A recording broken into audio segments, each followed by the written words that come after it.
My name is Stephen Ritz, and I am a Bronx-born educator and resident. Here in the South Bronx, we're growing our way into a whole new economy, and that's beautiful. Where there are no jobs and no access, now we're creating it. Most of my kids come to me from foster care, homelessness, many have special needs. But when we started really making money at our farmers market, the first thing our kids did is decided we were going to sponsor orphanages. So as much as my kids received, they were able to give. I'm proud of them. My first group of kids came back today on their time to tutor the next generation of kids. So when you give kids experiences, you move them into spheres of success that they've never had.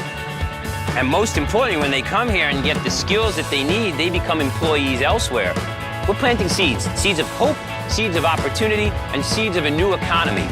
Here in the South Bronx, we are harvesting hope and cultivating minds.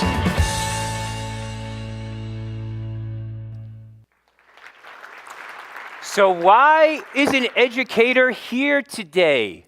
Because I, like you, respect profitability. I understand assets, I understand liabilities, and that's how I run my classroom. And I know each and every day, every one of you takes lemons and turns it into lemonade. And that's wonderful. So I want to tell you a little bit about my lemons. There they are. I come from the South Bronx, and these are the obstacles I face. And in my many years of teaching along the way, I've noticed that my kids, they're getting bigger and fatter and sicker. And the emergency rooms are becoming the primary source of health care for our entire nation. And that, to me, is wholly unacceptable. And in a place like the South Bronx, as jobs continue to leave my community and energy is being imported in, it's no wonder that for some people, the South Bronx is called a desert in a variety of ways. And that's my schoolyard, a great place to be if you're a stray bullet. But, you know, not even 3 years ago, Jerome Ringo said that we're living in an age of Nintendo versus nature. And no one's even playing Nintendo anymore. So anyone who says that consumers are sustainers, well, I haven't spent myself into a recovery. If anyone has, please see me after. I'd like the secret. Really, sustainers are the new consumers. So I have this very fundamental belief that kids shouldn't have to leave their neighborhood to live, learn, and earn in a better one. And every day, I'm determined to do something. A little bit about my kids. Most of them are homeless, a bulk of them are homeless, foster care, or special needs kids. But it all starts with seeds. And I'm hoping to plant some seeds here with you guys. And you can see how attentive these kids are to seeds in my South Bronx classroom. And traditionally, these seeds go into farms that look like this across the Bronx. Except this really wasn't sustainable. It was seasonal at best and a whole lot of work, and I hate bugs and weeding and outside, and that's a whole other story. But I started learning about technology, and there are 500 tomato plants right in front of you that are on a 10-foot by 1-foot vertical plane. And I thought, this is cool. I want this in my classroom. And lo and behold, my kids put this indoors, and we gave birth to the first edible wall in New York City. The kids took to the technology so well that we started installing vertical walls and green roofs and green walls all across the country, really engaging kids in ways that I never imagined. We took, very traditional institutions and started talking about retrofitting lighting and all kinds of things. And ladies and gentlemen, my South Bronx of America, this is my harvest with kids in the South Bronx. 0 miles to plate. We grow enough food indoors to feed 450 people at a time. That's rather transformational in a community where there's very little access to healthy food. But most importantly, I'm here to tell you about the greening of America. It starts with HIP National. The greening of America starts from the ground up, and it's going to hit people in the wallets. So if you can green wallets, you green their hearts, and they green their minds. And I'm thrilled to show you the youngest nationally certified workforce in America with our Bronx Borough president on the roof celebrating our success. And this is why I come to talk to you, because I call this From South Bronx to Southampton, where my kids get out of the South Bronx and start doing landscape and design work for living wage in Southampton that looks like this. And then the following summer, we moved into the Hamptons and started building homes that look like this and designing green roofs that are good for the environment and also generate living wage jobs for my kids and teach them ways of reconfiguring the world that they've never imagined. But closer to home, this guy really figured it out.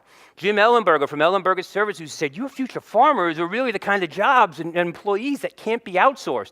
Workers, carpenters, electricians. And we started moving kids into mainstream economy in abandoned buildings in our own neighborhood, taking over places that were once forlorn and abandoned places and turning them into productive spaces. And that was rather remarkable. So when abandoned buildings have interiors that look like this, that also mitigate asthma and all kinds of environmental concerns, and exteriors that look like this to me was groundbreaking work, but more importantly, greening of America. The kid on the left first in his family to open a bank account. The one on the right, 10 years ago, was foraging for food in his native land. He now has a diploma, going to college, has his own apartment, and is making living wage. So to me, when CNN called to check it out, I thought this was a great story, and we invited them down.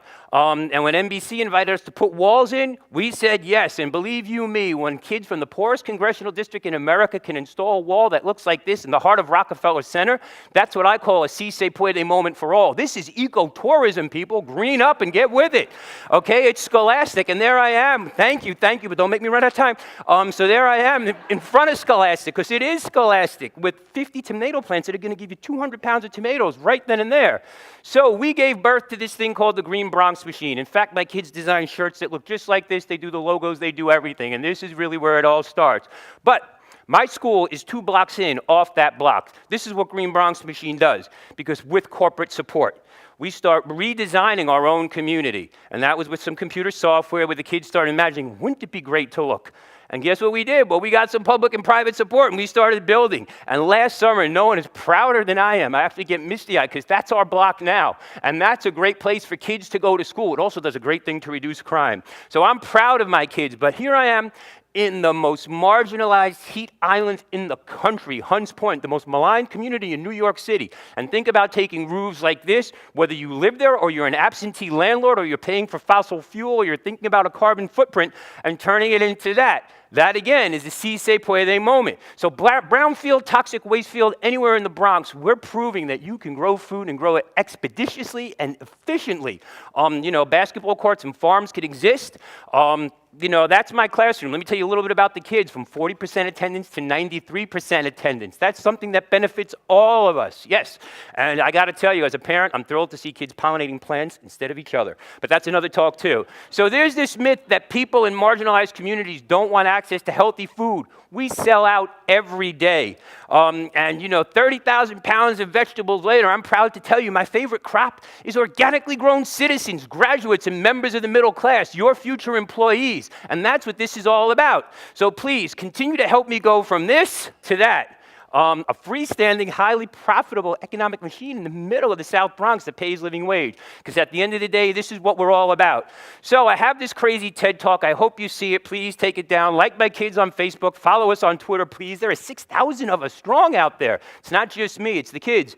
So I'm here to open your eyes. I want you to think about this thing that I call, is the glass half empty or is it half full? I say it's 100% full with things we need, clean air and clean water. So I want you to embrace this concept of endless resourcefulness, turning garbage into something profitable. We're doing it in the South Bronx every day, and kids are loving it. I'm thrilled to tell you that I work with the U.S. Green Building Council, and this is where it relates to you people. Because it is easier to raise healthy children than to fix broken men. It's also way more profitable. Let's talk why. Because 25% of the population in America goes to school every day. 133,000 K-12 schools, 4,300 colleges and universities. That's market share. Every day, 25% of Americans walk into a school. Over 50% of all the households in America have someone who's either in school or works in a school. 72% of the population in America is committed to seeing green schools in this generation, and 82% of people say that they will do business with a company that supports schools. So think market share, people. This is an incredible market share. So, ladies and gentlemen, the next 4 years are here. I believe we can go from a nation of green states, of red states and blue states, to a nation of green states, because green is the new black. So let's embrace this. We are Americans. We are Puerto Ricans, Mexicans, African Americans. There are no cans in my classroom. Now, some people say, see this? Some people say that. I tend to see this, and that's how I feel. So my big idea simply is, I'm not telling. No, it needs you. I need you. Companies need to invest in communities. You guys solve problems every day. So do my kids. And you guys need to help us help you. It's a win-win-win. A new model for redefining profitability. You guys could read. But together, we can all prosper. I've gone from impossible to I'm possible. 100 pounds later, people, here I am. I just lost 100 pounds. Is my health insurance here? So let's talk health. 5 million children under the age of 18 suffer from diseases that can be cured indoors. 20% of all public schools have air that is unacceptable, according to the U.S. Department of Education. And 29% of schools, guess what, have problems with heating, ventilation, plumbing, and electricity. So let's talk business. In the next 10 years, $90 billion, for those of you who are interested, will be spent on public schools. The annual energy costs alone are $8 billion. And 68% of all college-bound students this year are making a choice to go to a school predicated on some green initiatives. We're starting a movie nationwide. Ladies and gentlemen, I need your support. I believe every kid in America deserves a future like this. Every kid needs fresh air, clean water. This was the first time my kids went out from the South Bronx to Southampton. So please, help me get to this side of paradise. Again, you guys, the movers and shakers like Henry Ford, you design, build, and transform every day. To me, it just translates into win-win-win, social sustainability, living wage, innovation, what you guys are known for, much like Henry Ford said. So together, we can all prosper.